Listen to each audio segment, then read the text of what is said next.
Hello बच्चों, तो आज हम स्टडी करने वाले हैं द डोगरी प्रोहिबिशन एक्ट 1961 के अंदर सेक्शन नंबर 7, जिसके अंदर डिफाइन किया गया है कोग्निजेंस ऑफ ऑफेंसेस। कोग्निजेंस का मीनिंग होता है संज्ञान, ऑफेंसेस का मतलब होता है अपराध।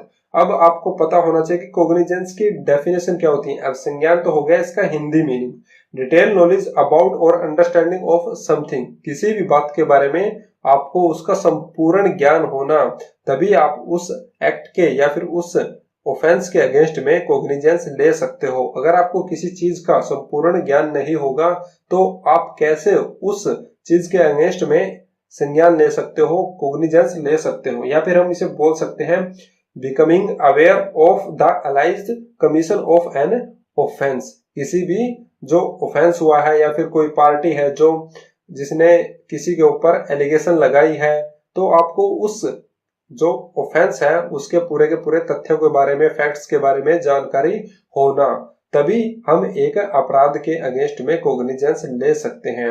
सेक्शन नंबर 7 के अंदर डोगरी प्रोहिबिशन एक्ट के अंदर इसे डिफाइन किया गया है। तो हमें यह भी मालूम होना चाहिए कि अगर डोगरी प्रोहिबिशन एक्ट के अंदर इसे अलग से डिफाइन किया गया है तो यहाँ पर जो सेक्शन नंबर 7 है हमारा, सिर्फ उन्हीं ऑफेंस के ऊपर एप्लीकेबल होगा जो कि डोगरी से रिलेटेड हो। ऐसा नहीं है कि जो किसी ने मर्डर कर दिया तो वहां पर भी सेक्शन नंबर 7 जो डोगरी प्रोहिबिशन एक्ट का वह अप्लाई हो जाएगा। आप यह नहीं बोल सकते हैं कोर्ट के अंदर जाकर कि section number 7 Dogri prohibition act के अंदर डिफाइन कर रखा है कोग्निजेंस ऑफ ऑफेंसेस, क्योंकि जो हमारी सीआरपीसी है, क्रिमिनल प्रोसीजर कोड, उसके अंदर अलग से डिफाइन किया गया है कोग्निजेंस ऑफ ऑफेंसेस को।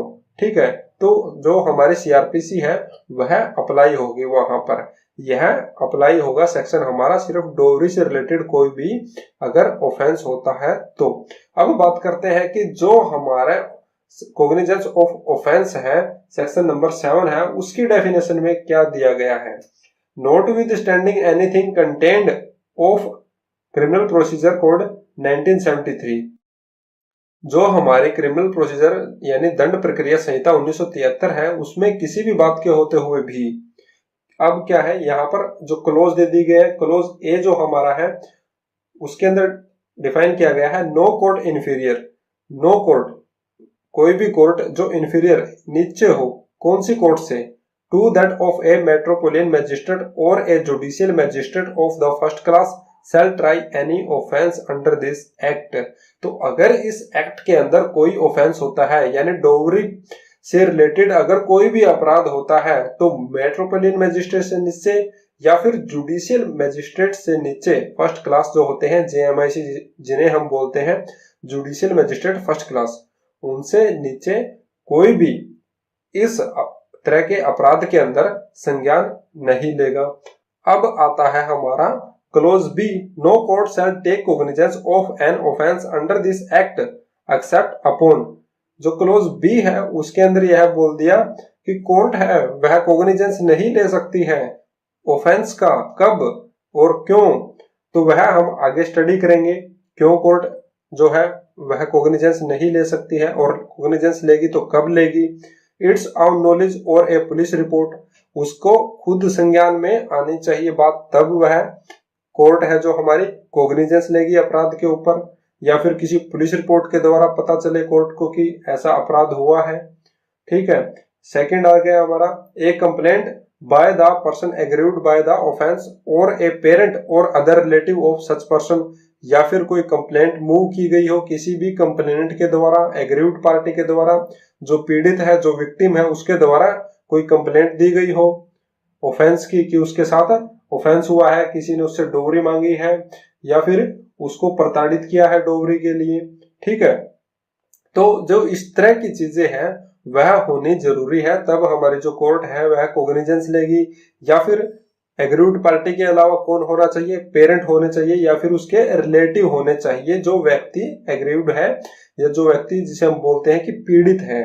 और by any recognised welfare institution और ऑर्गेनाइजेशन, यहाँ पर ऐसा नहीं है कि जो आपका नेबर होगा वह भी जाकर कोई कंप्लेंट डाल दे कि इस व्यक्ति के साथ ऐसा अपराध हो रहा है और इसके जो फादर इन लॉ है या फिर जो हस्बैंड है इसको डोगरी के लिए प्रताड़ित करते हैं, तो ऐसा नहीं होगा। ऐसा इसलिए भी नहीं दिया गया है, कई बार क्या होता है कि कुछ लोग फेक कंप्लेंट डाल देते हैं। ठीक है, आप कोर्ट के अंदर जाओगे तो आपको पता चलेगा कि ऐसा भी होता है कि फेक कंप्लेंट डाल दी किसी ने और बेवजह फिर उनको कोर्ट के चक्कर काटने पड़ते हैं। हरासमेंट तो हो ही जाती है, ऐसा 100% होता है। ठीक है, तो इसलिए यहाँ पर जो क्लोज बी का सब क्लोज सेकंड है उसके अंदर लिखा गया है कि पेरेंट्स होने चाहिए, रिलेटिव होने चाहिए। उसके अलावा अगर होगा तो कौन होगा? By any recognised welfare institution और ऑर्गेनाइजेशन। कोई रिकॉग्नाइज वेलफेयर इंस्टीट्यूशन होना चाहिए या फिर कोई जो हमारी कल्याण संस्था संगठन होते हैं या फिर जो कोई भी जो समाज के लोग हैं जो समाज कल्याण का काम करते हैं, ऐसी संस्था होनी चाहिए। तभी जो हमारी कोर्ट है वह अपराधी के अगेंस्ट में कोग्निजेंस लेगी। सी जो हमारा है जिसके अंदर डिफाइन किया गया है, it shall be lawful for a metropolitan magistrate और a judicial magistrate of the first class to pass any sentence by this act on any person convicted of any offence under this act. अगर कोई व्यक्ति अपराधी पाया जाता है इस act के अनुसार, यानी किसी व्यक्ति ने डोवरी की डिमांड की हो और महिला को प्रताड़ित किया हो, तो वहां पर जो मेट्रोपोलियन मजिस्ट्रेट या फिर जो जुडिशियल मजिस्ट्रेट फर्स्ट क्लास होता है वह सेंटेंस पास कर सकता है कन्विक्टेड पर्सन के अगेंस्ट में, जो अपराधी है उसके खिलाफ में। ठीक है, अब बात करते हैं जो एक्सप्लेनेशन है। एक्सप्लेनेशन जो स्पष्टीकरण होता है, अब यह स्पष्ट करेगी कोई ना कोई बात है उसको पूरा का पूरा एक्सप्लेन करेगी। For the purposes of this subsection recognised welfare institution और ऑर्गेनाइजेशन। तो यहाँ पर जो हमारी एक्सप्लेनेशन है उसके अंदर मीनिंग बताया गया है रिकॉग्नाइज्ड वेलफेयर इंस्टीट्यूशन और ऑर्गेनाइजेशन का। means a social welfare institution or organization recognized in this behalf by the central or state government।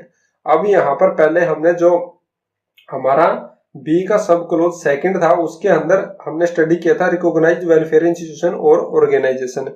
अब जो एक्सप्लेनेशन है उसके अंदर क्लियर कर दिया कि यहाँ पर जो ऑर्गेनाइजेशन होगी या फिर जो रिकॉग्नाइज्ड वेलफेयर इंस्टीट्यूशन होंगे वो अप्रूव होने चाहिए किसके द्वारा? या तो सेंट्रल गवर्नमेंट के द्वारा या फिर स्टेट गवर्नमेंट के द्वारा। ऐसा नहीं है कि आपने अपनी ऑर्गेनाइजेशन बना ली और 10-15 लोग इकट्ठे हुए और बोलेंगे कि हम अब क्या करेंगे, एक्शन लेंगे कोई भी व्यक्ति अगर इस तरह का अपराध करेगा तो। नहीं, आपको रजिस्टर्ड करवाना पड़ेगा किसी भी जो आपका एडमिनिस्ट्रेटिव डिपार्टमेंट होता है उसके अंदर एक डिपार्टमेंट होता है जहां पर आपको जो सोसाइटीज होती है, ऑर्गेनाइजेशन होती है, उनको रजिस्टर करवाना होता है।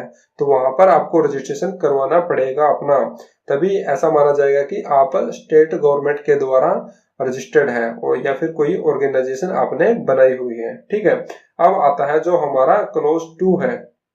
Nothing in this chapter 36 of the code of criminal procedure 1973 shall apply to any offence punishable under this act. तो यहाँ पर जो हमारा 1973 है जो क्रिमिनल प्रोसीजर कोड है, दंड प्रक्रिया संहिता है, उसके अध्याय 36 में कोई भी बात इस अधिनियम के अधीन दंडनीय किसी अपराध को लागू नहीं होगी।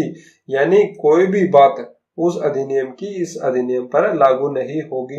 क्लोज जो 3 है हमारा लास्ट क्लोज है, notwithstanding anything contained in any law for the time being in force a statement made by the person aggrieved by the offence shall not subject such person to a prosecution under this act। यानी कि जो व्यक्ति aggrieved है यानी जो पीड़ित व्यक्ति है उसके द्वारा दिया गया कोई भी बयान है किसी भी उस व्यक्ति के खिलाफ में जिसने कोई अपराध किया है, इस अधिनियम के तहत अभियोजन के अधीन नहीं होगा। ठीक है, तो आई होप सेक्शन नंबर जो आपको 7 है समझ में आ गया होगा। अगर फिर भी आपको कोई बात समझ में नहीं आई है तो आप वीडियो के कमेंट सेक्शन में जाकर कमेंट करके आप हमसे अपना क्वेश्चन पूछ सकते हैं, हम आपका आंसर जरूर देंगे। तो मिलते हैं नेक्स्ट वीडियो के साथ, तब तक के लिए take care, bye, thank you.